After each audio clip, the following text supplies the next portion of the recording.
سلام كمي تنسيك برات عزبتين لومي عشران حدن قنبوت الساعة 9 استرالو زينا مسنا روح يسالكم قريبا لخون مكتالكم خبرز عدة مساعدكم تسنع ميكايل حرقو فلما قم بكنت وتاتو فيلم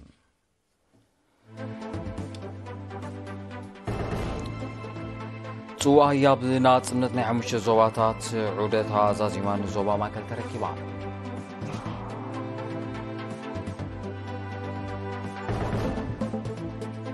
عالماوي معلت بيت مذكر بإيرترا تذكروا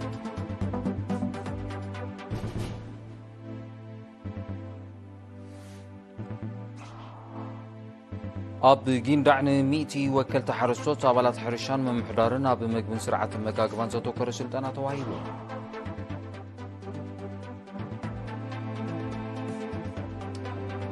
أب زيناتات وزاي أب السودان كاب عسران كلتن قنبوت نشوعة معرفات مقراس توسك قبرا في سمعكم توزحن تحبلو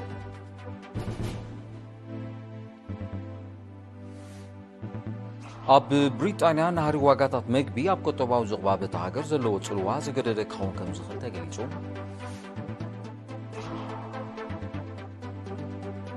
أب إل سالفادور أب ستاريم زقات محرقات صدقت السباو ساراتات وريدو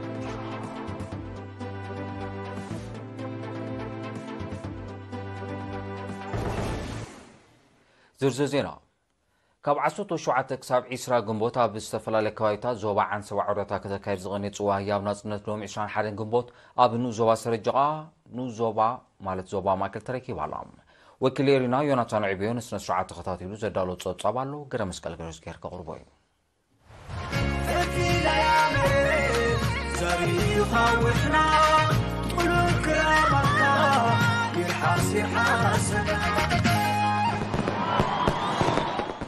صوا هي ابنا صنت ناي حمشته زوباتات عودتا زازيما بعصرن حدن قنبت نزوبا ماكل ابا قشنا شمن الزوبا سرجقا تركيبا ابتي تقلال حلقة ستاف منستر مكلخال جنرال فيليبوس ولد يوهانس حلافي ودباو قدايات زباو قنبار نديمقراطية فتحن اتو يسوع سايغ لعلوات ازز سراويت اما حضرتن اسان زوباتاتن بشحات زقصر حزبن استرقبلو ناي مرر خابسنا سرعات أما حدار زوبا عن سبا أمبسادر عبد الله موسى نفاسوا أما حدار زوبا مأكل أتو فساهي هايلة أركبوا أما حدار زوبا مأكل أتو فساهي هايلة دما كوماندو أبشحن 984 أبشعوز نبر معسكر حيلة أير درقك إيا كابز فتصمر لبوتا زي توزد عمخو حمد أبصوا هي بنات صنت بموساخ أما حدارون الزوبا سرجقا أتو كفر مريم قبر مسكال أركبوا أما حدار زوبا ماكل أتو فساهي هايلة أبزس معقال حمد هاجرنا ترى حمد زي كونه بدمن عصمتن سماتاتنا زرزنا تاريخ زونن زي تبربرك كبور معدني يدحر مبال قمصص هي بنات صنت زوبانا قيا وعلى 33 نفرت زهام مخن قنئتات نداد زقاصلن صف زي بالكسارة زوردن عند حقوق صلاي زغززن بهالهالتو چرا برهان صنت زبسرن مخانو قليصو أما حدار زوبا عن سبا أمباسادر عبد الله موسى بوغانو صوا هي بنات صنت كاب تاريخاو بوتاتا هاجرنان رستنان مسرت اللوينان مننتنان زخونه كبور حمد ناي سماتاتنا أسكرن زحقفت مخانا تقيسو من سيات أب مترقام قيان جغننتن زحلاقتا سواء هي بنات صنتنا حيالات كخونو الزخاخيرو سواء هي بنات صنت أب قشنا شم دحرس تقبر الله معروقنا يقبابلا سنة سرعات بالسلف حيلتات مكل خالة عجيبة قعوزانا بسرج جقان زاقرنا أغنيعام نبرت عدتات عد كولوم حيلو مسفنتو أفديو دكيتروس كواندبان نبرتن تمهارون أبع عدتاتهم دموق أقبابلنا قبرولا وكزاقر آتيام أبزاقر أم حضرن الزبا سرجقا أتو كفل مريم قبر مسكال هزبتن الزبا كم كل مريت إرترا كيان توفاينتن جغرنتن زونن مخانة قيسو نبرتن الزبا سرجقا بقفعتات صلاي أدرع زورد زنبر عجب كيبلو أبقون نصورقنا صنت كون نمقبار زسعار مخانو حبيرو صلاي أبتي كبابي هزبن مرعاد أسكحكحي قفعتات زفت مكوان تخونه هزبت كبابي قن ودابتاتو أحيلو نصورقو كام مقلقالن كابي مبركاتن دحر كم زيبالي أرديو أبزاقر نكبر سواء هي بنات صنت زقلس طعم زيماتاتن قفعتاتن دحري مقراب وعزاق السيلا انبادرو حديرة صباح اسران كلتن قنبت نابنو الصبا بريخ كتركب يام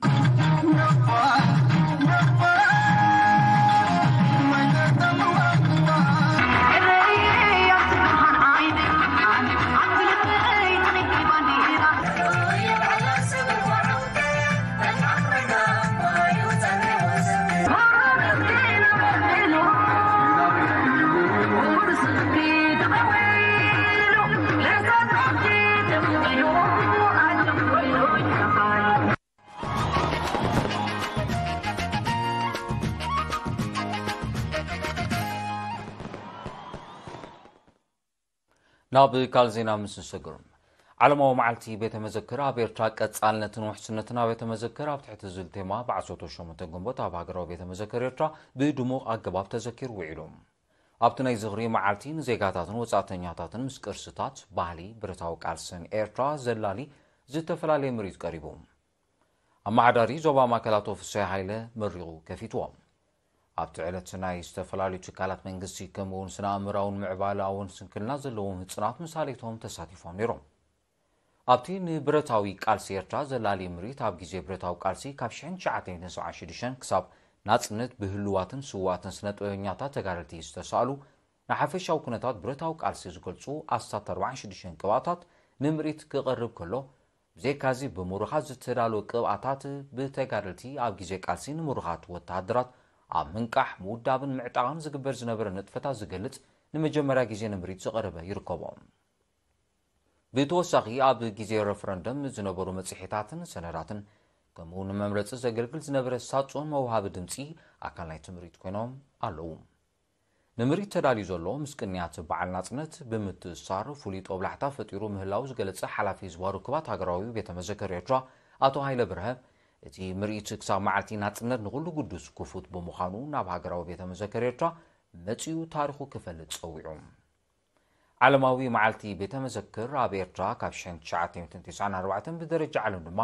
ካብ 1977 እዩ ክዝከር ጀሚሩ بمينستر حرشا استودب 65 ደቂ ኣንስትዮ ዝርከቡ ን100 ወከልቲ ሓረስቶት ኣባላት ሕርሻን መምሕዳርን ኣብ ምግብን ስርዓት መጋግባን ዘተኮረ ስልጠና ኣብ ጊንዳዕ ካብ 11 ክሳብ 16 ግንቦት ተዋሂቡ ብ16 ግንቦት ኣብ ዝተኻየደ መዛዘም ስልጠና ኣብ ጨንፈር ሕርሻ ዞባ ሰሜናዊ ቀይሕ ባሕሪ ወኪል ሕርሻን መሬትን ኣቶ ተስፊት ገብረ ዝጌር እቲ ስልጠና ውሕስነቱ ዝተረጋገጸ ምግቢ ንምውናን ዝተወስደ ተወግሶ ኮይኑ ሚኒስትር ሕርሻ ምስ መምሕዳር ዞባ ብምውሃድ ምቁር ድንሽ ፈርዩ ናብ ሓረስቶት ንኽባጻሕ ይሰርሓሉ ከም ዘሎ ሓቢሮም ኣማሓዳሪ ዞባ ሰሜናዊ ቀይሕ ባሕሪ ወይዘሮ ኣስመረቱ ኣብርሃ ብጊዲኣ እቲ ብክልሲ ሓሳብን ግብርን ኣብ ጽሑፍን ብቕዓቱ ዝተረጋገጸን ምግቢ ዘተኮረ ስልጠና ንቕሓትን ኣፍልጦን ሕብረተሰብ ብሓፈሻ ሓረስቶት ድማ ብፍላይ ንምድራዕ ኣብ መላእቲ ዞባ ክሰፍሕ መደብ ከም ዘሎ ብምሕባር ኣብቲ ዞባ ምስ ዘሎ ዋሕዲ ዝናብ ምቁር ድንሽ ኣብ ኩለን ንኡስ ዞባታት ክትኣታቶ ምዃኑ ገሊጻ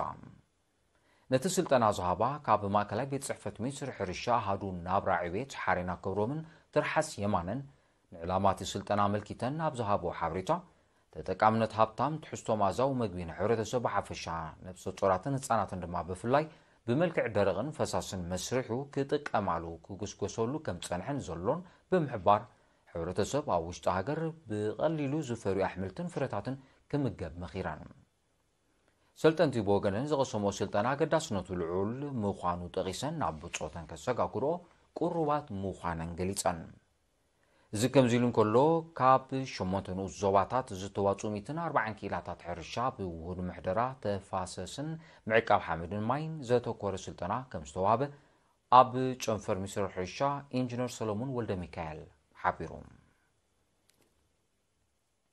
ኣብ ከተማ ቁርደት ዝነጥፉ ስራሕተኛታት መንግስቲ ኣብ መካነ መቐብረው ሓርበኛታት ናይ ምግራብን ምዕቃብ ማይን ሓመድን ንጥፈታት የሰላስሉ ኣለዉ 290 ደቂ ኣንስትዮ ዝርከቦም ልዕሊ 1,000 ስራሕተኛታት ካብ ወርሒ ለካቲት ጀሚሮም ሰሙናዊ ብዘካይሩ ዘለዎ ወፈራታት ዛጊድ 5400 ፈልስታት ዘገልግል ጎዳጉዲ ብምኹዓት 2500 ፈልስታት ከም ዝተኸሉ ጸሓፊ ህግደፍ ኣብቲ ንኡስ ዞባ ኣቶ ሓጎስ ተኽለ ሓቢሮም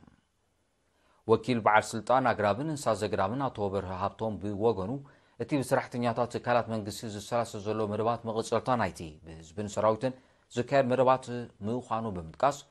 وننت بوطعات أب مستعات كلتين زقبرو زلوا أور كتو موجيشوم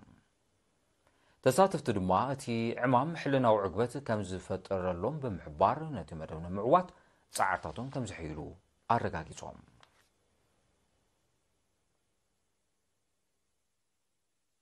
زينا مسواتي أبال الزي هزباوي سراوتي قديم تقرر لاي قويتهم قبر ميكال حميمو أب هوسبيتال حيل أير كنكن كقبرلو دحر مسنح بعصوتو جعت قنبوط عم ببرس عن 5 عام تعلمي تسويهم أب تقرلو حارنا تيرتات وديبو كنتف دحر مسنح أب ورح قنبوش حين جعتين تنسو عن 5 أب هزباو حيلتاز تسلفة قديم تقرر لاي قويتهم أب كفل تعليم كم علماي أب تواقع سراوت كساب بدرجة مرحة حيلي ድሕሪ ዘጋጠሞ መውጋእቲ ድማ ኣብ ክፍሊ መጓዓዝያ ድሕሪ ናጽነት ድማ ኣብ ኩባንያ መጓዓዝያ ትራንስሆርን ስታፍ ምምሕዳር ሚኒስትሪ ምክልኻል እዚ ህዝባዊ ሰራዊቱን ተመዲቡ ንህዝቡን ሃገሩን ብልዑል ብቕዓትን ተወፋይነትን ዘገልገለ ሓርበኛ እዩ ስውእ ገዲም ተጋዳላይ ጎይቶኦም በዓል ሓዳርን ኣቦ 6 ውሉዳትን እዮም ስነ ስርዓት ቀብሩ ሎሚ 21 ግንቦት ፍርቂ መዓልቲ ኣብ መቓብር ሓርበኛታት ኣስመራ ተፈጺሞም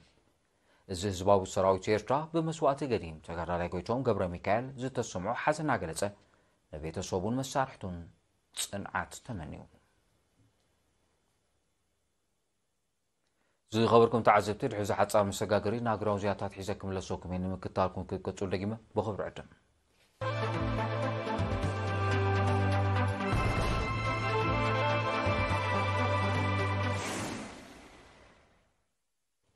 ዜናው መሰናዶ ኤርቲቪ ናውጽለ ክብራ ተዓዘብቲ ስለምክታልኩም ኣዘመስግን ዜና ወጻኢ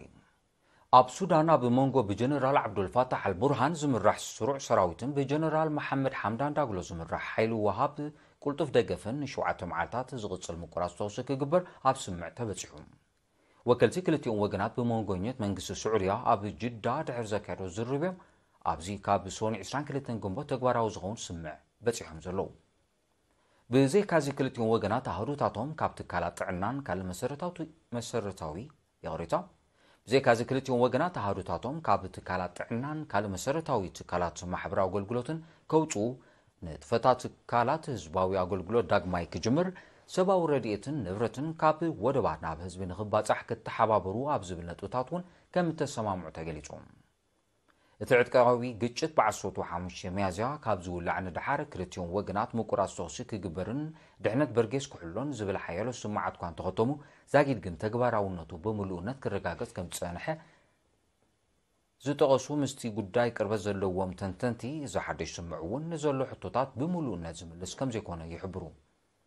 እዚ ከምዚ ኢሉ እንከሎ በቲ ዕጥቃዊ ግጭት 850 ሰባት ከም ተቐትሉ ማሕበር ሓካይም ሱዳን ብ20 ግንቦት ኣብ ዘውፅኦ መግለጺ ከነጽር እንከሎ ልዕሊ 1.1 ሚልዮን ሰባት ኣደዳ ስደትን ምምዝባልን ከም ዝኾኑ ድማ ተገሊጹ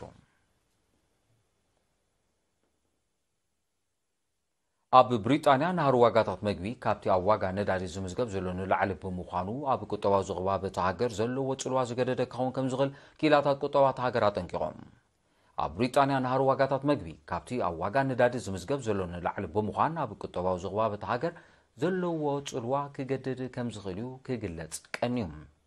እዚ ዝተሓበረ ዋጋታት መግቢ ኣብዚ ዓመት እዚ ብ20 ሚእታዊት ከም ዝወስኸ ወግዓውያን ጸብጻባት ሃገር ድሕሪ ምንጻሮም እዩ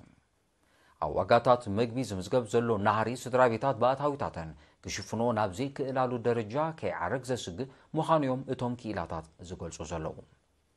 ናህሩ ዋጋ ነዳዲ ኩናት ዩክሬንን ሃገራት ምዕራብ በቲ ኩናት ኣመሳሚሰን ኣብ ልዕሊ ሩስያ ዘጽንዖ በይናዊ እገዳታት እቲ በይናዊ እገዳታት ኣብ ልዕሊ ሰንሰለት ቀረብ ፈጢሮ ዘሎ ጽልዋ ምስ ምውፃእ ብሪጣንያ ካብ ኤውሮጳዊ ሕብረት ዝተነብረ ንግዳዊ ማሕነቆታት ከምኡውን ወሰኽ ደሞ ሰራሕተኛታት ኣብ ብሪጣንያ ንዋጋ መግቢ ብዝለዓለ መጠን ካብ ዝጸልዉ ዘለዉ ረቑሒታት ምዃኖም ዝሕበር ኣብ ኣባል ሃገራት ዞባ ዩሮ እውን ዋጋ መግብን ካልእ መሰረታዊ ጠለባት ህይወትን ብኣሰካፊ ተባሂሉ ዝግለጽ ናህሪ ወሲኹ ከም ዘለዎ እዮም ጸብጻባት ዝጠቕሱ ናይ መወዳእታ ዜና ኣብ ኤልሳልቫዶር ትማል 20 ግንቦት ምሸት ግጥም ኩዕሶ እግሪ ኣብ ዝንከ ዝነበረ ስታድዮም ብዘጋጥም ሓደጋ ጽቕጥቅጥ ሰብኣዊ ክሳራታት ወሪዱ በቲ ሓደጋ 12 ሰባት ከም ዝሞቱ ዝጠቐሱ ጸብጻባት ሓያሎ ዝቆሰሉ በምህላዎም ቁጽሪ ምውታት ክዛይድ ከም ዝኽእል ኣሚቶም ቆልዑን ኣረጋውያንን ዝያዳ ዝተሃሰዩ ምዃኖም ሰመዚ ሲቪላዊ ድሕነት ኤልሳልቫዶር ሓቢሮም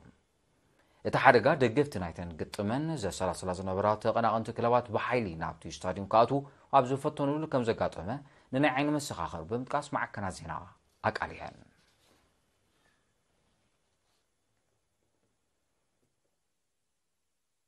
ዜና ንምዛማ እርሳስ ዜና ክደግመልኩም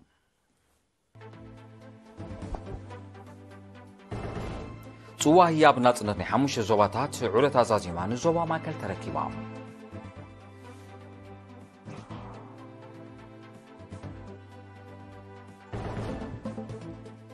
ዓለማዊ መዓልቲ ቤተ መዘክር ኣብ ኤርትራ ተዘኪሩ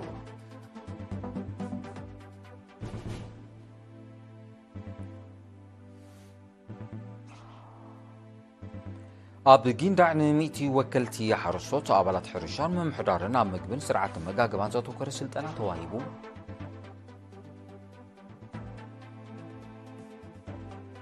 ኣብ ዜናታት ወጻኢ ኣብ ሱዳን ካብ 22 ግንቦት ን7 መዓልታት ምቁራጽ ተኽሲ ክግበር ኣብ ስምዕ ከም ተበጽሐ ተሓቢሩ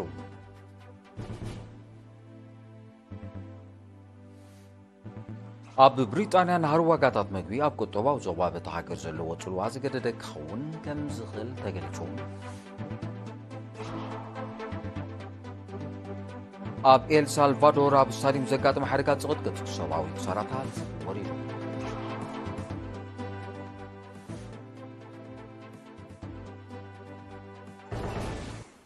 ዝኸበርኩም ተዓዘብቲ ነዚ ምሽት ዝተዳለወ ዜናዎም ስነብሩ ኣብዚ ይፍጸም ስለምክታልኩም ኣዝየ መስግን ርሑስ ቅንያት ናጽነት ክኾነልኩም ይምነ ብወገነይ ግን ሰላም